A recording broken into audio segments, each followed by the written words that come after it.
नमस्कार दोस्तों, इस वीडियो में हम राजस्थान के राष्ट्रीय उद्यान और प्रमुख वन्य जीव अभयारण्य यह टॉपिक पढ़ने वाले हैं। देखिए, सभी एग्जाम के दृष्टिकोण से काफी महत्वपूर्ण टॉपिक है। हर बार एग्जाम यहाँ से पूछे जाते हैं और देखिए इस टॉपिक को हम 27 महत्वपूर्ण क्वेश्चन के माध्यम से पढ़ेंगे। इन 27 क्वेश्चन में इनसे संबंधित जितने भी महत्वपूर्ण फैक्ट बन सकते हैं वो सारे इसमें कवर कर लेंगे। आपने पहले टॉपिक नहीं पढ़ रखा है तो भी 27 क्वेश्चन में लगभग पूरा टॉपिक आपके कवर होने वाला है, तो आप वीडियो अंत तक देखें। और अगर इसकी आपको बाद में पीडीएफ चाहिए तो वो भी मिल जाएगी हमारे टेलीग्राम चैनल से। टेलीग्राम चैनल की लिंक दे रखी है डिस्क्रिप्शन में, वहां पर जाकर आप टेलीग्राम चैनल ज्वाइन करके डाउनलोड कर सकते हैं इसकी पीडीएफ। तो देखिए शुरू करते हैं अपना टॉपिक, देखते हैं फर्स्ट क्वेश्चन। तो देखिए इस वीडियो को आप अंत तक देखें, काफी महत्वपूर्ण वीडियो होने वाला है ये। तो देखिए क्वेश्चन फर्स्ट देखते हैं हम, राजस्थान की प्रथम बाघ परियोजना कौन सी है? तो देखिए राजस्थान की प्रथम बाघ परियोजना रणथंभौर, सरिस्का, मुकुंदरा हिल्स या फिर केवलादेव। तो देखिए राजस्थान की अगर प्रथम बाघ परियोजना पूछ ली जाए तो ये अपने रणथंभौर बाघ परियोजना है, ऑप्शन फर्स्ट हो जाएगा इसका सही आंसर। और देखिए राजस्थान के संदर्भ में अगर बात करें तो 3 बाघ परियोजनाएं भी राजस्थान में संचालित है, उनकी बात हम आगे करेंगे। फिलहाल के लिए देख लीजिए आप, राजस्थान की प्रथम बाघ परियोजना अपने रणथंभौर है। रणथंभौर बाघ परियोजना कब घोषित की गई थी? तो ये अपने 1973-74 में घोषित की गई थी, तो आप ध्यान रखें 1973-74। और देखिए रणथंभौर राष्ट्रीय उद्यान की बात करें तो ये कहाँ स्थित है अपने? ये अपने कौन से जिले में? सवाई माधोपुर जिले में, सवाई माधोपुर में, तो आप ध्यान रखें। और देखिए रणथंभौर बाघ परियोजना को भारतीय बाघों का घर, भारतीय बाघों का घर भी कहा जाता है, बाघों का घर या फिर बाघों की भूमि यह भी कहा जाता है रणथंभौर बाघ परियोजना को, तो आप ध्यान रखें। और देखिए इन सभी पॉइंट्स को आप अपनी नोटबुक में नोट करते चलें ताकि कभी भी आपको रिवीजन करना हो तो आपको आसानी रहे। तो क्वेश्चन सेकंड है अपने, प्रवासी पक्षी साइबेरियन सारस के लिए प्रसिद्ध राष्ट्रीय उद्यान कौन सा है? तो देखिए साइबेरियन सारस यानी कि साइबेरियन क्रेन के लिए कौन सा राष्ट्रीय उद्यान प्रसिद्ध है?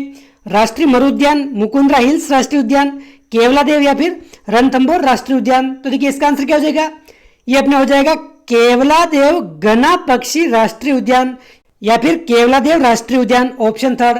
देखिए केवलादेव राष्ट्रीय उद्यान अपने भरतपुर जिले में स्थित है, भरतपुर जिले में। और ये मुख्य रूप से जो प्रवासी पक्षी हैं साइबेरियन सारस इसके लिए प्रसिद्ध हैं। और देखिए यहाँ पर बहुत सारे पक्षी पाए जाते हैं, इसलिए इसको पक्षियों का स्वर्ग, पक्षियों का स्वर्ग भी कहा जाता है, पक्षियों का स्वर्ग, पक्षियों का तीर्थ और पक्षियों का शीत बसेरा, शीत बसेरा इसके नाम से भी जाना जाता है, तो आप ध्यान रखें। यहाँ पर शीतकाल में अनेक पक्षी आकर रहते हैं, उनमें से मुख्य रूप से प्रवासी पक्षी कौन सा है? साइबेरियन सारस, तो इसका आंसर हो जाएगा ऑप्शन थर्ड। अगला क्वेश्चन है, जोगी महल, पद्म तालाब, त्रिनेत्र गणेश मंदिर कहाँ स्थित है? तो देखिए जोगी महल, पद्म तालाब, त्रिनेत्र गणेश मंदिर ये सभी कौन से उद्यान में है?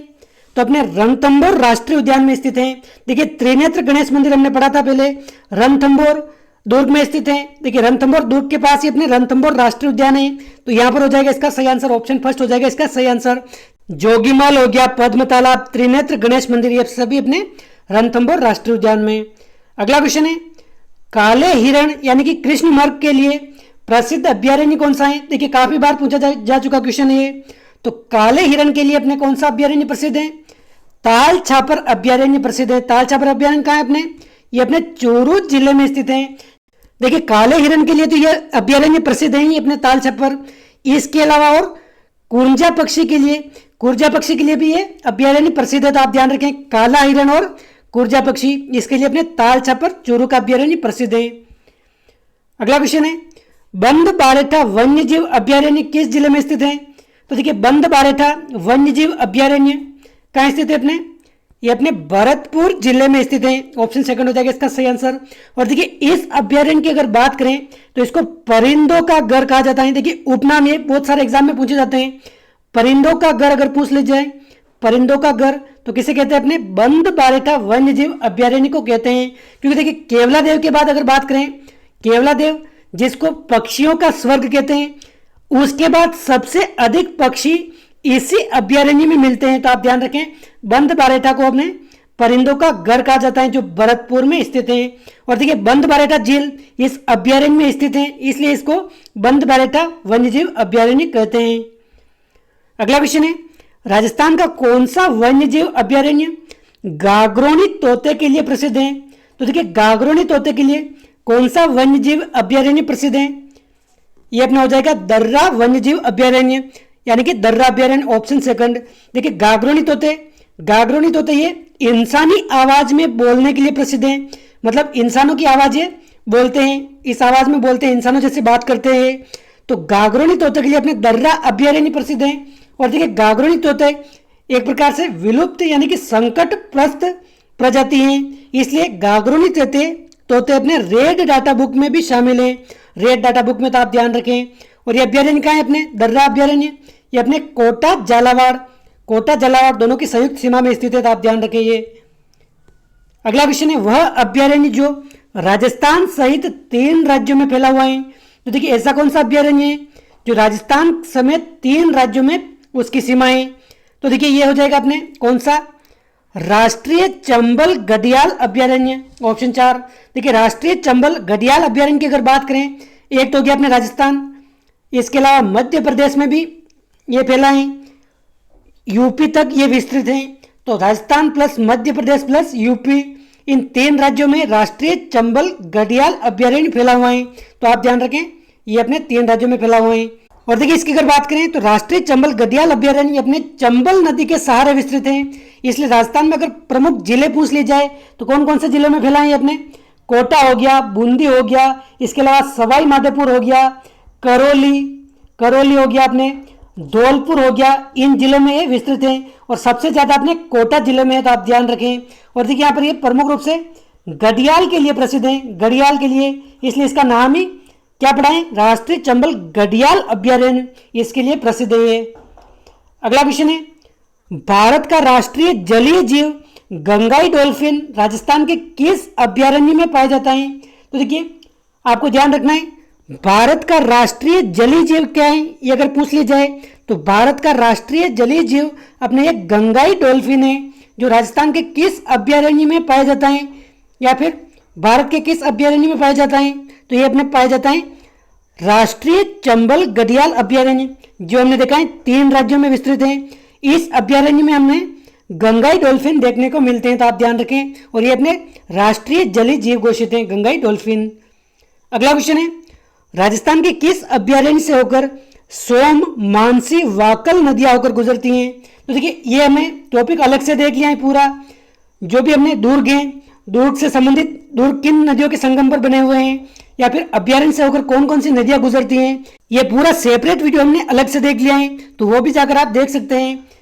तो इसमें अगर बात करें सोम, मानसी, वाकल, ये नदियां कौन से अभयारण्य से होकर गुजरती हैं? तो देखिए ये अपने फुलवारी की नाल अभयारण्य से होकर गुजरती हैं।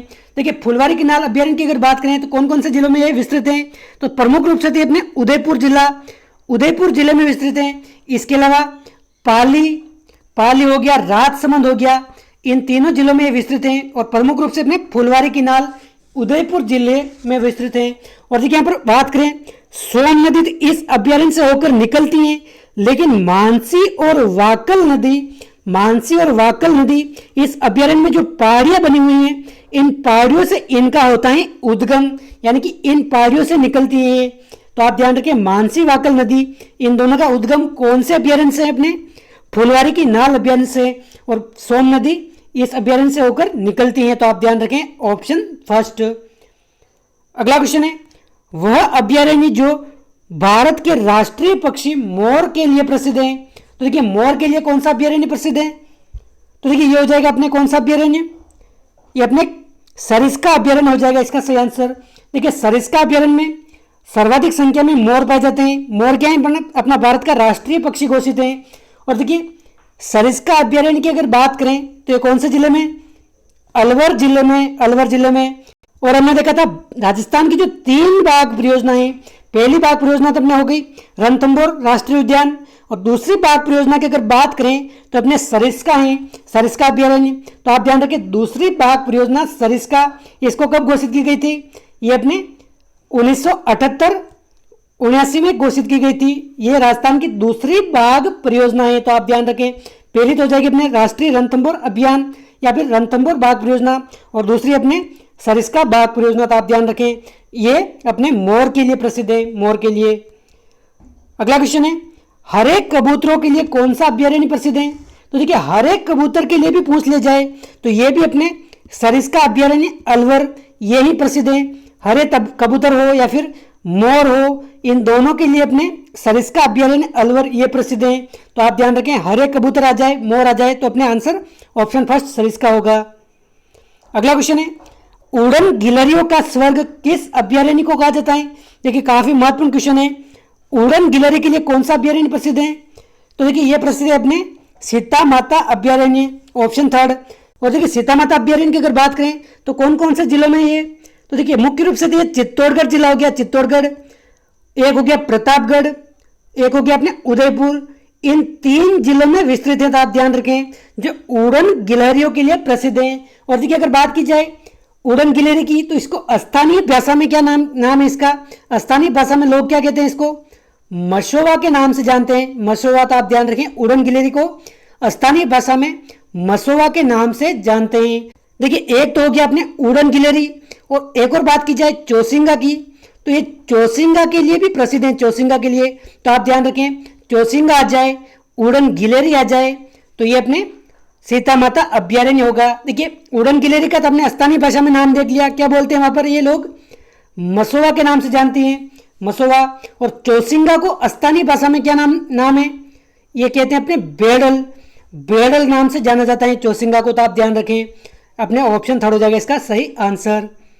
अगला क्वेश्चन है, चीतल की मातृभूमि किसे कहते हैं? चीतल की मातृभूमि, तो देखिए चीतल की मातृभूमि भी अपने किसे कहते हैं? ये अपने सीता माता अभ्यारण्य को कहते हैं चीतल की मातृभूमि। उड़न गिलहरी का स्वर्ग हो गया, चीतल की मातृभूमि हो गया, चौसिंगा हो गया, इन सभी से संबंधित अभ्यारण्य कौन सा? अपने सीता माता अभ्यारण्य। और देखिए अगर बात करें चीतल की मातृभूमि तो आ जाए तो अपने ये सीता माता अभ्यारण्य है। लेकिन अगर पूछ लिया जाए चीतलों की चहल पहल, चीतलों की चहल पहल ये कौन सा अभ्यारण्य है, किसका उपनाम है? तो चीतलों की चहल पहल अगर आ जाए तो ये अपने बस्सी अभ्यारण्य होगा इसका उत्तर, बस्सी अभ्यारण्य।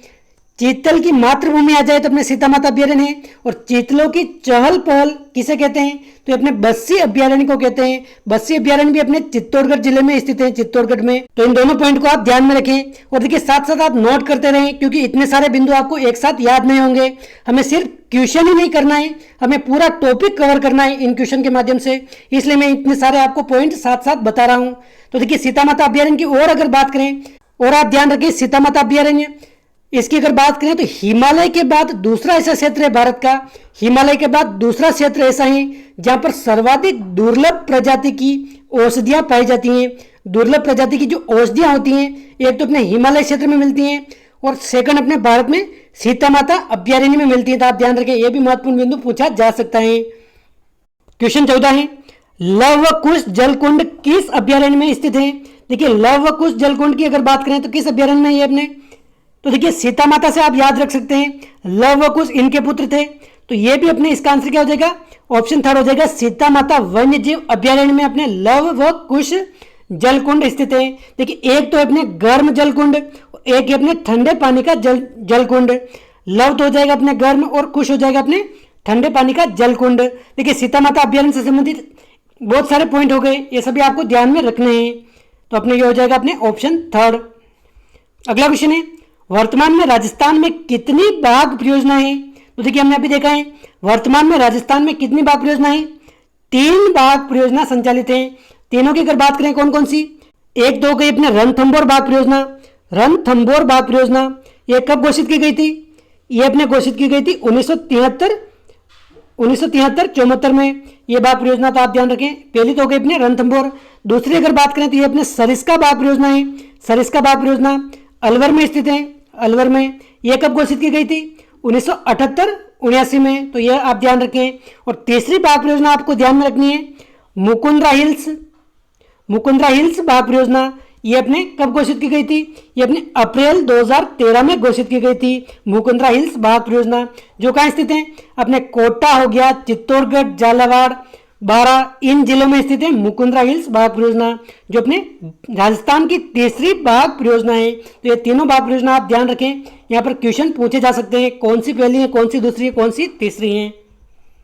अगला क्वेश्चन है, भेड़ियों की प्रजनन स्थली किस अभ्यारण्य को कहा जाता है? तो देखिए भेड़ियों की प्रजनन स्थली, ये किस अभ्यारण्य को कहते हैं? ये अपने कहते हैं कुंभलगढ़ अभ्यारण्य को। ऑप्शन सेकंड हो जाएगा इसका सही आंसर। भेड़ियों की प्रजनन स्थली अपने कुंभलगढ़ अभ्यारण्य को कहते हैं। और देखिए कुंभलगढ़ अपने किस जिले में? राजसमंद जिले में। तो अपने ये राजसमंद जिला हो गया, यहाँ पर सीमावर्ती पाली जिला हो गया, उदयपुर जिला हो गया, इन जिलों में विस्तृत है ये अभ्यारण्य, तो आप ध्यान रखें। और ये भेड़ियों के लिए प्रसिद्ध है, भेड़ियों की प्रजनन स्थली। और देखिए भेड़ियों का स्थानीय नाम भी पूछा जा सकता है, तो ये अपने घंटेल नाम से जाने जाते हैं, घंटेल नाम से। भेड़ियों का स्थानीय नाम क्या है? घंटेल नाम से जाने जाते हैं। देखिए हमने उड़न गिलेरी देखा था, वो है अपने मसोवा। इसके अलावा हमने क्या देखा था? एक देखा था अपने चौसिंगा, इसका स्थानीय नाम क्या है? ये अपने बेड़ल है, बेड़ल। और अपने भेड़ियों के लिए अपने घंटेल हैं स्थानीय नाम, तो ये ध्यान रखें। भेड़ियों की प्रजनन स्थली अपने कुंभलगढ़ अभ्यारण्य। अगला क्वेश्चन है, जंगली मुर्गों व यूब्लेफेरिस छिपकली के लिए कौन सा अभ्यारण्य जाना जाता है? तो देखिए जंगली मुर्गों व यूब्लेफेरिस छिपकली के लिए अपने कौन सा अभ्यारण्य है? ये अपने माउंट आबू अभ्यारण्य जाना जाता है, माउंट आबू अभ्यारण्य, जो जंगली मुर्गों व यूब्लेफेरिस छिपकली के लिए जाना जाता है। देखिए एक तो अपने जंगली मुर्गे प्रमुख रूप से माउंट आबू अभ्यारण्य में पाए जाते हैं। और अगर बात करें कुंभलगढ़ अभ्यारण्य की, तो माउंट आबू के बाद कुंभलगढ़ अभ्यारण्य में भी यहाँ पर जंगली मुर्गे देखने को मिलते हैं, तो ये भी आप ध्यान में रखें। और इसका आंसर अपने क्या हो जाएगा? ये अपना हो जाएगा ऑप्शन 4 माउंट आबू अभ्यारण्य। ये अपने सिरोही जिले में स्थित है, सिरोही में। और देखिए राजस्थान का सबसे ऊंचा वन्यजीव अभ्यारण्य पूछ ले तो ये अपने माउंट आबू वन्यजीव अभ्यारण्य है। और देखिए इसकी अगर बात करें तो यहाँ पर एक दुर्लभ प्रजाति की वनस्पति पाई जाती है, जो संभवतः विश्व में केवल और केवल माउंट आबू अभ्यारण्य में ही पाई जाती है। उस वनस्पति का नाम भी पूछा जा सकता है।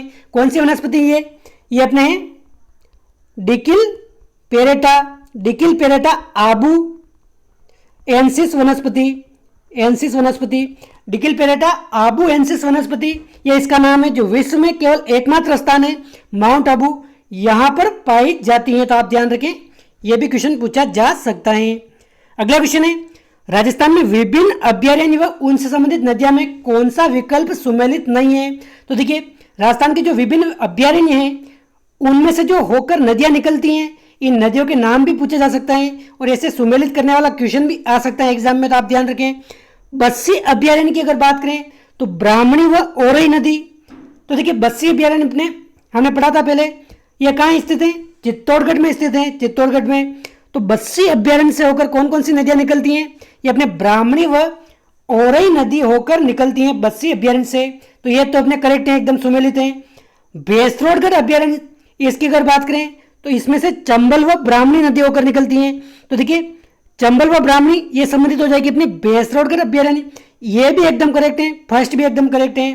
रामगढ़ विषधारी अभ्यारण्य, तो देखिए रामगढ़ विषधारी अभ्यारण्य परवन नदी, तो देखिए ये अपने गलत हो जाएगा, क्योंकि देखिए रामगढ़ विषधारी अभ्यारण्य की अगर बात करें तो इससे होकर जो नदी निकलती है ये अपने मेज नदी निकलती है, मेज नदी, तो परवन नदी इसका हो जाएगा गलत। तो अपना आंसर कौन सा सही हो जाएगा?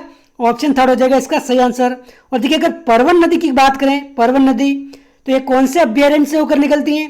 तो जो अपने बारा का शेरगढ़ अभ्यारण्य है, शेरगढ़ अभ्यारण्य से होकर अपने परवन नदी निकलती है। और रामगढ़ विषधारी अभ्यारण्य ये कहाँ है अपने?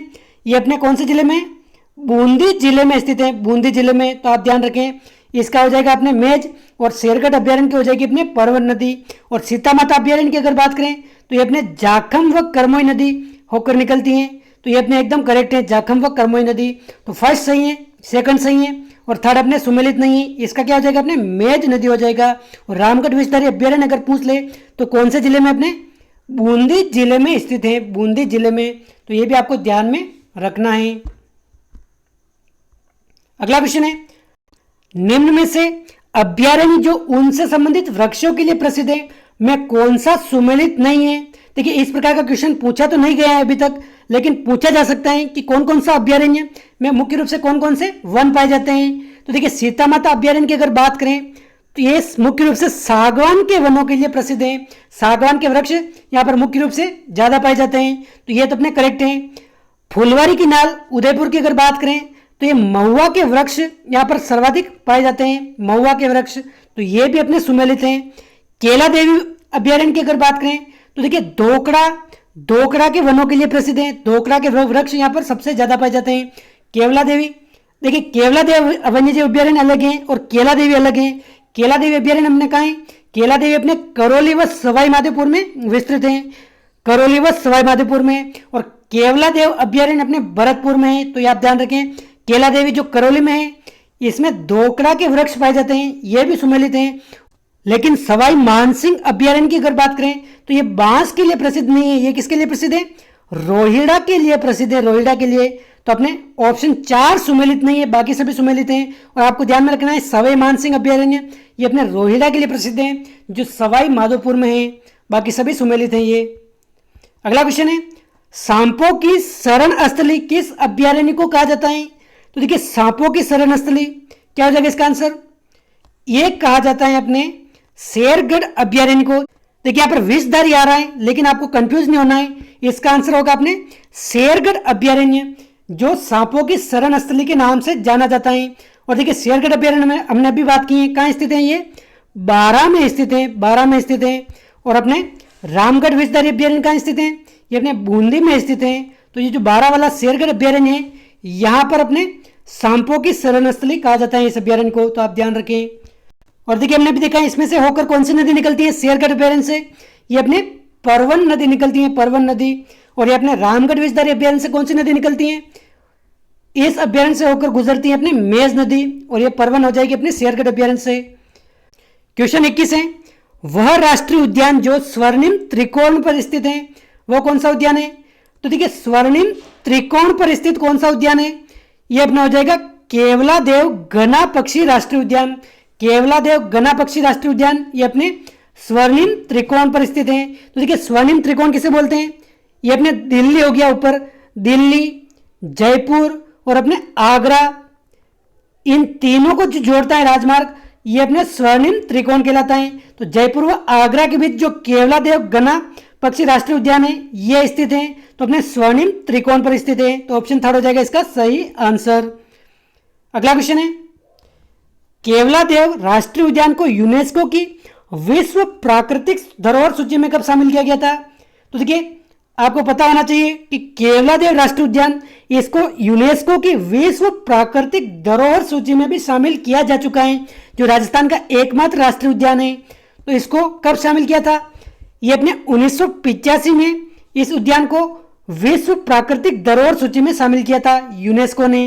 तो आपको ध्यान में रखना है 1985, ऑप्शन 4। और ये कहाँ है अपने? हमने अभी देख लिया है, भरतपुर जिले में स्थित है ये। अगला क्वेश्चन है, राजस्थान में कितने रामसर स्थल हैं? तो देखिए राजस्थान में अगर रामसर स्थल की बात करें तो कितने हैं? ये 2 रामसर स्थल हैं। देखिए रामसर स्थल क्या है? जो नम भूमि संरक्षण स्थल है, नम भूमि यानी कि आर्द्र भूमि उनको बोल सकते हैं। तो आर्द्र भूमि स्थल कितने हैं अपने राजस्थान में? ये 2 घोषित हैं। एक तो हो गया अपने सांबर झील, और दूसरा कौन सा है अपने? केवला देव गना पक्षी राष्ट्रीय उद्यान, केवला देव। तो आपको ध्यान में रखना है केवला देव गना पक्षी राष्ट्रीय उद्यान विश्व धरोहर सूची में भी शामिल है और अपने रामसर स्थल में भी शामिल है। और राजस्थान में 2 ही ऐसे स्थल हैं जो रामसर स्थल में शामिल किए गए हैं। अगला क्वेश्चन है, जलचरों की बस्ती किस अभ्यारण्य को कहा जाता है? तो देखिए जलचरों की बस्ती ये किस अभ्यारण्य को कहते हैं? ये अपने जयसमंद अभ्यारण्य को कहते हैं, जयसमंद अभ्यारण्य। और देखिए जयसमंद अभ्यारण्य कौन से जिले में स्थित है? अपने उदयपुर जिले में स्थित है, उदयपुर जिले में।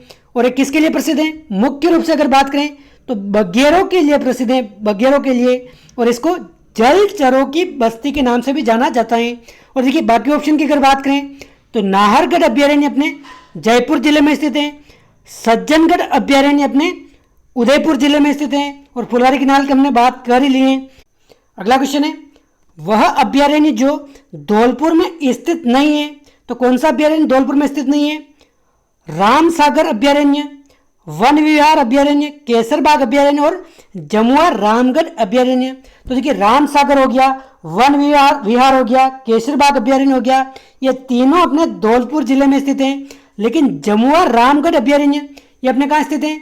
जमुआ रामगढ़ अभ्यारण्य अपने कौन से जिले में? जयपुर जिले में स्थित है, जयपुर में। तो ये अपने धौलपुर जिले में नहीं है, ऑप्शन 4 हो जाएगा इसका सही आंसर। बाकी रामसागर वन विहार और केसरबाग ये तीनों अपने धौलपुर जिले में स्थित हैं। अगला क्वेश्चन है क्वेश्चन 26, राज्य पक्षी गोडावण व राज्य पशु चिंकारा किस अभ्यारण्य का मुख्य आकर्षण है? तो देखिए राज्य पक्षी गोडावण व राज्य पशु जो चिंकारा हैं ये किस अभ्यारण्य में मुख्य रूप से पाए जाते हैं?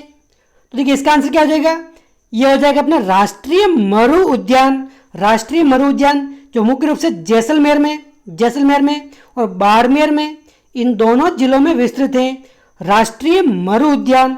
और देखिए इस मरु उद्यान की अगर बात करें तो राजस्थान का क्षेत्रफल की दृष्टि से सबसे बड़ा वन्य जीव अभ्यारण्य है। इसका अगर क्षेत्रफल देखें तो लगभग है अपने 3162 वर्ग किलोमीटर इतने क्षेत्र में यह अभ्यारण्य फैला हुआ है राष्ट्रीय मरु उद्यान, जहां पर गोडावण व चिंकारा मुख्य रूप से देखने को मिलते हैं यहाँ पर। तो ऑप्शन 3 हो जाएगा इसका सही आंसर।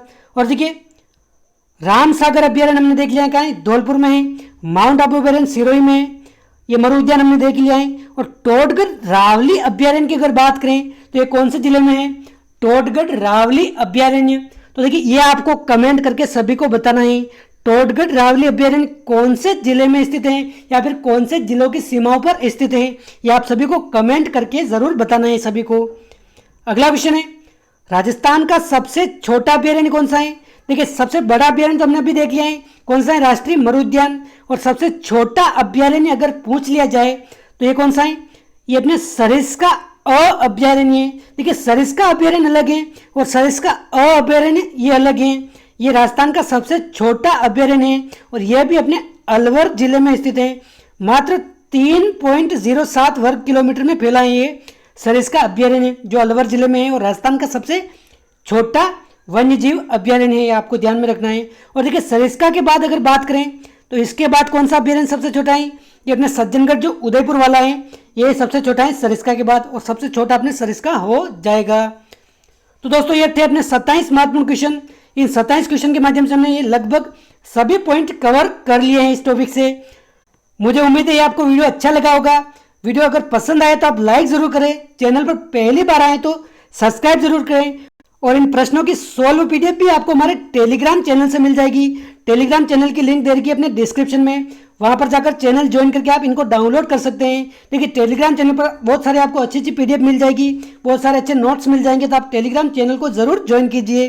तो दोस्तों इस वीडियो में बस इतना ही, मिलते हैं अगले वीडियो में किसी नए टॉपिक के साथ। जय हिंद, जय भारत।